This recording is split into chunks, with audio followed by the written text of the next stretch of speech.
Olá, sejam bem-vindos ao programa Viver com Saúde.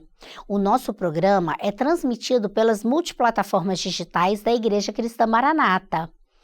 Nós vamos dar continuidade ao programa sobre o Programa Nacional de Imunização com a nossa convidada, a doutora Elizabeth Borlotti. Tudo bom, doutora? Tudo bom, Pai do Senhor Jesus. Pai do Senhor. Prazer estar aqui novamente, uma honra, podendo falar um pouquinho mais sobre o Programa Nacional de Imunizações. Então, no programa anterior, nós gravamos e falamos um pouco sobre o Programa Nacional de Imunização, como ele foi formado, a importância dele para o combate de doenças, né, que trazem consequências como morte, como Sequelas generalizadas e tudo, agravamento, e até trazem um problema de saúde pública, né? E aí a gente começou a falar sobre as vacinas que são aplicadas nas crianças e nos adolescentes. E hoje a gente vai falar sobre as vacinas dos adultos, dos idosos e dos gestantes. Eu peço que seja colocado aqui na nossa tela as vacinas dos adultos, para que nós possamos trabalhar um pouquinho sobre elas.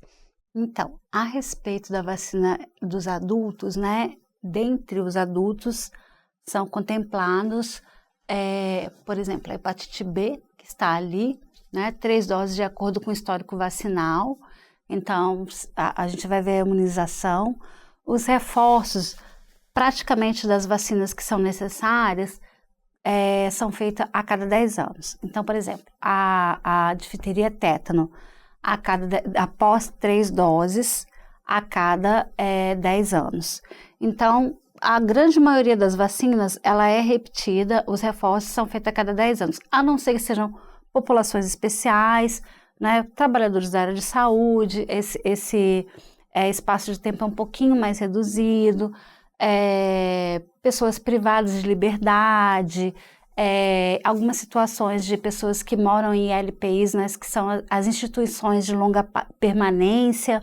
Então, a depender realmente, né, da vacina, esse espaçozinho de tempo é um pouco mais reduzido. Então, não é a cada 10 anos. A cada 10 anos é a população de maneira geral, né? Sim. Aí aqui nós temos, né, a febre amarela, como nós tínhamos comentado anteriormente. Então, se o indivíduo foi vacinado após os 5 anos de idade, é uma dose única, exceto se foi fracionada. Como a grande maioria não foi fracionada, uma dose só. Como ela entrou há alguns anos no calendário vacinal aos 9 meses, então, se foi vacinada aos 9 meses, tem que ser feito um reforço. Geralmente aos 4 para 5 anos de idade ou na vida adulta, se não houve o reforço anteriormente. Sim. Né? HPV de 9 a 45 anos, então tanto meninos quanto meninas, homens e mulheres, né, são contemplados aí com essa vacinação. Eu gostaria de ressaltar que o SUS contempla esses 4 subtipos aí, o 6, o 11, o 16 e o 18. Mas na rede privada, na rede de saúde suplementar, existem vacinas de HPV que contemplam um pouco mais os subtipos de vírus.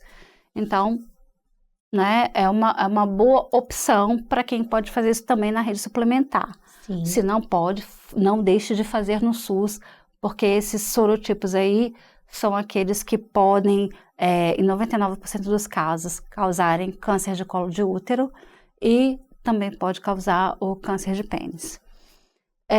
A tríplice viral, né, em 2 doses, aí você tem que verificar a situação vacinal anterior da tríplice viral. Então, tá ali a faixa etária, e a partir dos 18 anos ali, a tripla, né, que é a pertussis, tétano e difteria.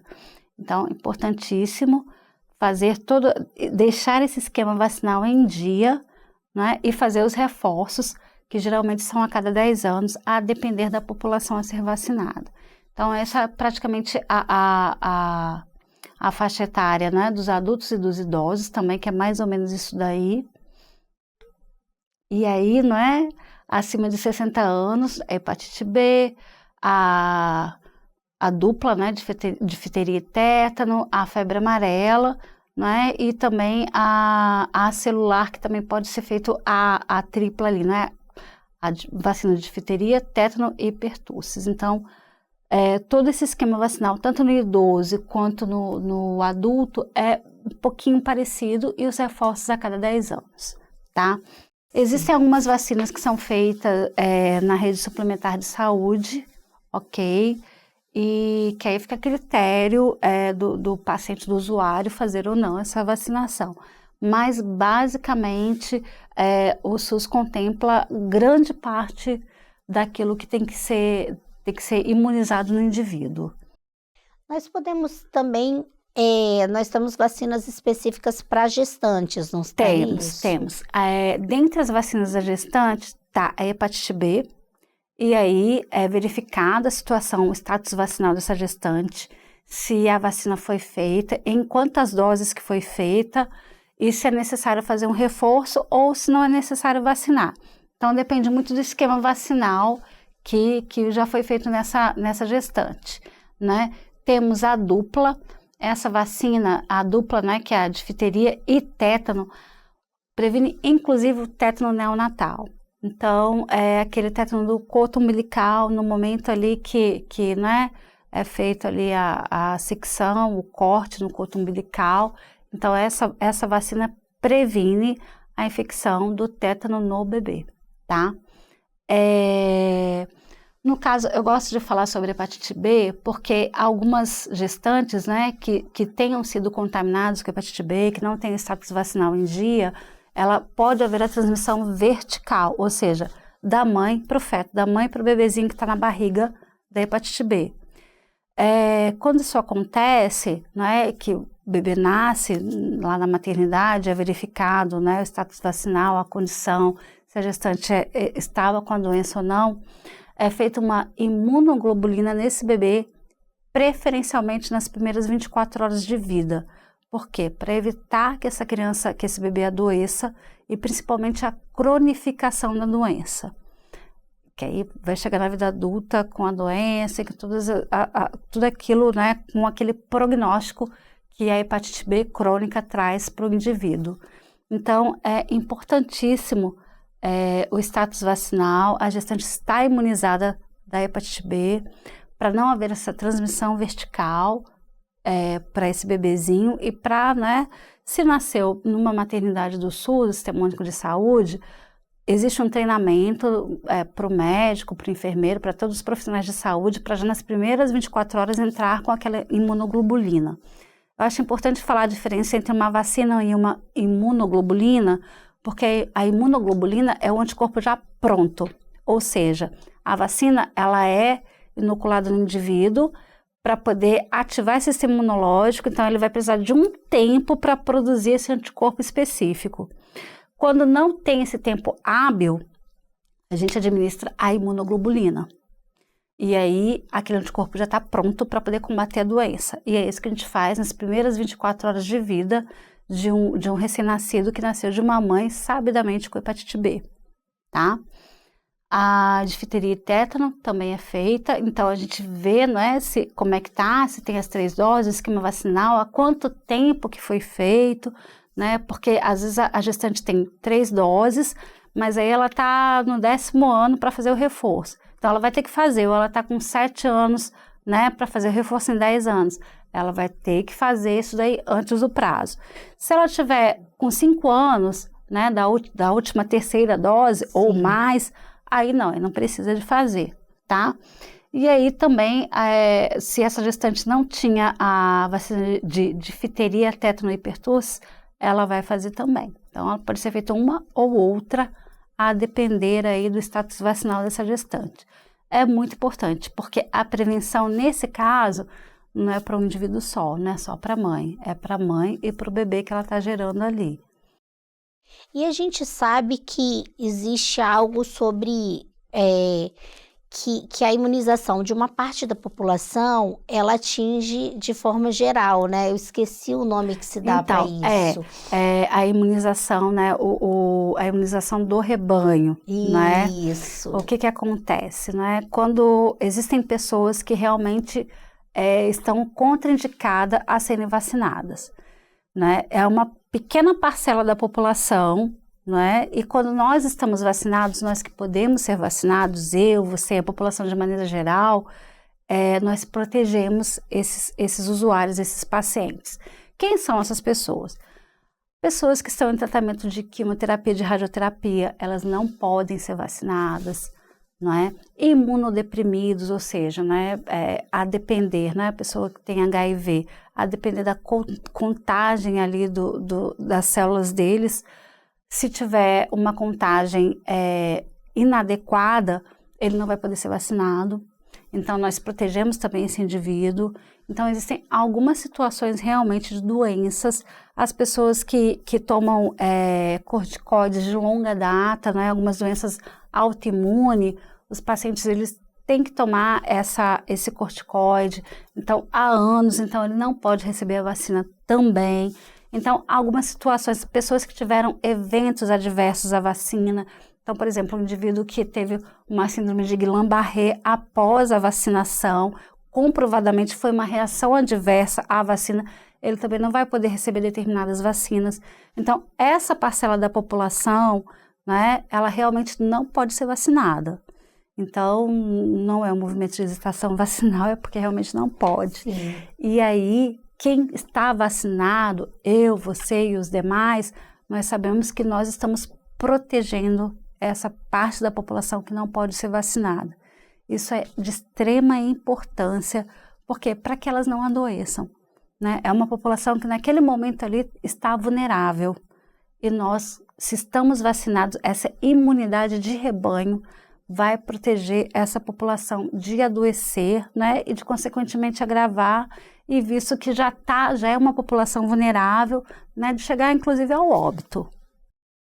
E você falou sobre isso, né, sobre essa imunização do rebanho, e o que a gente percebeu com a redução das taxas de vacinação é que muitas doenças voltaram a aparecerem no Brasil que estavam erradicadas. Você pode citar algum exemplo de doença? Então, infelizmente, né, a taxa de cobertura vacinal, ela, já antes da pandemia, que foi um marco para nós, ela já estava relativamente baixa, né? Aí aconteceu, né, a pandemia, nós voltamos realmente a tentar, né, correr atrás desse prejuízo para elevar a taxa de cobertura vacinal.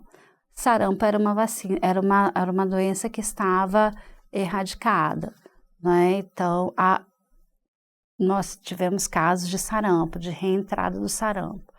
Poderia citar no mundo a poliomielite. No Brasil, ela está erradicada, graças a Deus, espero que fique. Mas nós tivemos um caso nos Estados Unidos recente, que também era erradicada a doença, foi um caso importado, mas que surgiu ali. Então, existem doenças no mundo que estão havendo reentrada da doença em todo o mundo, exatamente pela falta da vacinação. Não dá, uma vez que você é vacinado, você sabe que você está prevenindo, mas uma vez que a doença se instala e você não vacinou, a depender da doença, você não tem como voltar atrás, né? A gente sabe que a poliomielite é uma doença que pode causar uma paralisia flácida, paralisia da musculatura, pode causar um problema de encurtamento de membros inferiores, principalmente. Então, se você não vacinou, se você não deu chance àquela criança, né, de ser vacinada, uma vez que a doença se instala, nesse caso não tem volta. Então, é muito sério, é um momento que nós vivemos na humanidade que é muito sério e nós devemos realmente refletir, vacinação é preservação. Então, vacine-se, dê isso para os seus filhos, não é? Não deixe de vacinar. Muitas vezes a criança não vai ter escolha. Eu não vou vacinar, não vai ter escolha. E aí a doença se instala. Então, a forma de prevenção é a vacinação. E a forma de você prevenir o agravamento de determinadas doenças também é através da vacinação. Pode até, né, no caso, a vacina contra a gripe, né, contra a influenza, que a gente vacina anualmente todos os idosos. Então, a doença pode até se instalar ali, mas vai ser de uma maneira branda, né? Não vai agravar aquele idoso de ter uma pneumonia, de ter que, por exemplo, hospitalizar para tratar e às vezes até vir a óbito, ou hospitalizou, ficou ali dentro do hospital, um ambiente que não é o ambiente dele, exatamente porque não vacinou, né? Então, nós temos que refletir sobre isso. A vacina de gripe é uma vacina que todo ano se repete, né? Exatamente. Por que ela é um pouco diferente das outras, que todo ano se repete? Então, porque a cepa, ela vai variando anualmente. Então, todo ano existe uma variação dessa cepa, e aí se faz aquele apanhado, né? Do que aconteceu, qual foi a variação que houve, e se produz novos insumos e novas vacinas relacionadas com isso daí, para evitar realmente, né, aquela cepa do ano passado não vai ser a mesma desse ano, assim como a do ano que vem não vai ser a mesma desse ano. Então, realmente é um vírus que muta, que sofre uma mutação constantemente ali, e aí precisa realmente de ser feita, de ser produzido novas vacinas. É interessante falar, né, que quando se produz uma vacina, do laboratório, a parte logística do laboratório até o indivíduo que vai ser vacinado, existe uma cadeia de frio ali. Então, essa cadeia de frio, ela é de extrema importância. Então, existe ali, né, a instância nacional. Então, essa instância, ela do laboratório vai ser armazenado e vai ser distribuído. Então, ali é distribuído depois para as instâncias estaduais, que são os estados, né, e o Distrito Federal. Então, dali vai sair a parte logística, e existe todo um cronograma, né, de distribuição da quantidade de vacinas, para onde que vai aquela vacina, qual estado, quantas doses vai ser para determinado estado, porque, por exemplo, no Acre é uma quantidade de vacinas diferente do que para São Paulo, não é? Então, qual é a população, qual é a faixa etária da população que mora naquele estado? Então, vai chegar. Então, é preenchido totalmente um protocolo, né, aquilo dali para poder ser levado.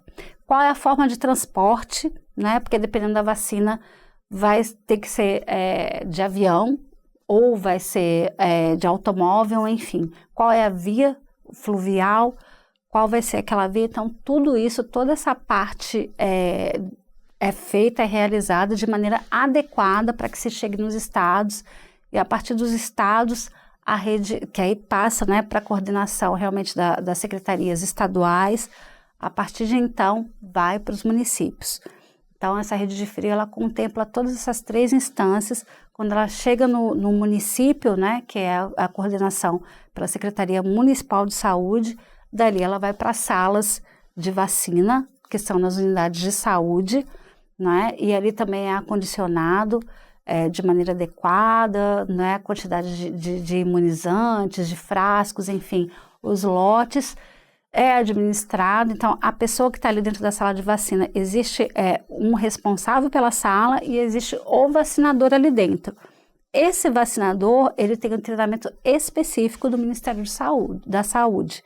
Então, eu não posso chegar e falar, eu vou ser vacinadora. Não, eu vou passar por um treinamento para administrar essa vacina na população de maneira geral. E ali também existe uma pessoa da triagem que vai lançar esses dados para o Ministério da Saúde, né? Então, seja pelo prontuário eletrônico ou não, e aí esses dados são lançados, e aí a gente vai ver as taxas de cobertura vacinal. Então, isso é importante de ser dito, por quê? Porque existe toda uma hierarquia, não é? Dentro dessas instâncias federais, estaduais e municipais. Da sala de vacina ainda, não é? Se tiverem pacientes acamados naquela população adscrita ali naquela unidade de saúde, ainda vai ser realizada a vacinação extramuros, que pode ser realmente levada para um acamado que que não consegue ir até a unidade de saúde, ou como foi feito aqui no estado do Espírito Santo, né, nos shoppings. Por quê? Porque a população precisava de ser vacinada e era uma população economicamente ativa que não tinha como estar, né, de segunda a sexta no horário de 7 às 16 ou de 8 às 17, como funcionam as salas de vacinas. Ou ainda são levadas nas escolas, né, tanto públicas quanto particulares. Então, a vacinação extramuro, então, é acondicionado de maneira adequada. Quando se condiciona a vacina para ela ser transportada numa vacinação extramuros, numa ação extramuros, é tudo feito da maneira adequada. Então, tem uma temperatura naquele recipiente para ser acondicionada aquela vacina. Então, é tudo feito de uma maneira muito adequada. Aquela vacina, quantas horas que ela pode passar ali, né? Ou quantos dias. Então, é tudo feito dessa maneira. Ou na orla, como foi feito, né, para a Covid-19, montada uma estrutura, porque é uma população que vai à praia, e ali já se aproveitava para poder fazer, né, essa vacinação. Então, isso é muito importante de ser dito, porque não é simplesmente eu pegar e colocar uma vacina e levar. Ou existe toda uma estrutura, não é? E se acontece, por exemplo, foi transportado de caminhão com frigorífico, aquele caminhão bateu, né? Que não aconteça, mas houve um acidente com uma colisão. Então, todo aquele lote vai ser retirado, todo aquele lote vai ser descrito, o porquê que ele não chegou à população e vai ser tudo notificado de maneira adequada às demais instâncias, né? A instância federal, do que aconteceu.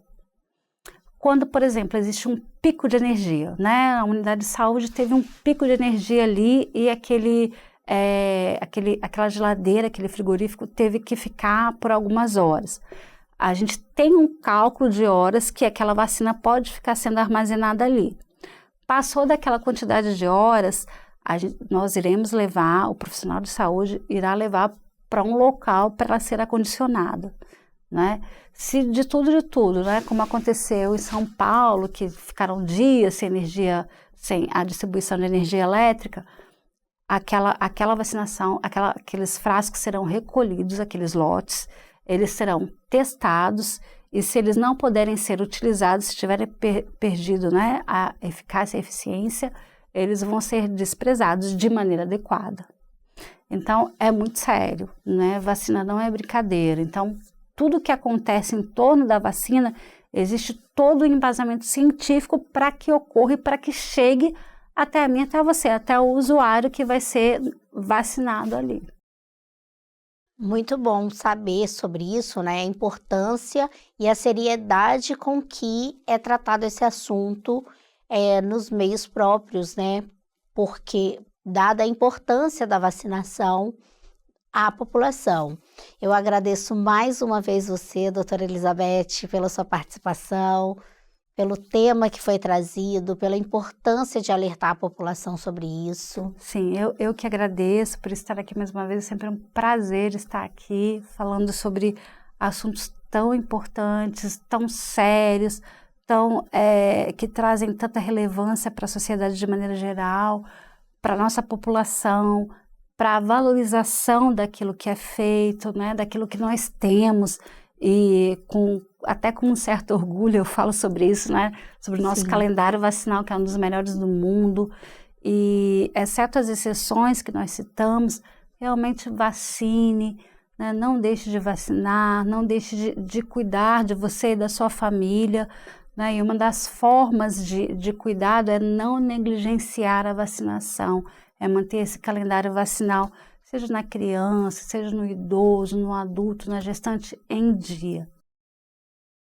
Agradeço também a você, telespectador, que tem nos assistido, que tem nos acompanhado nos nossos programas.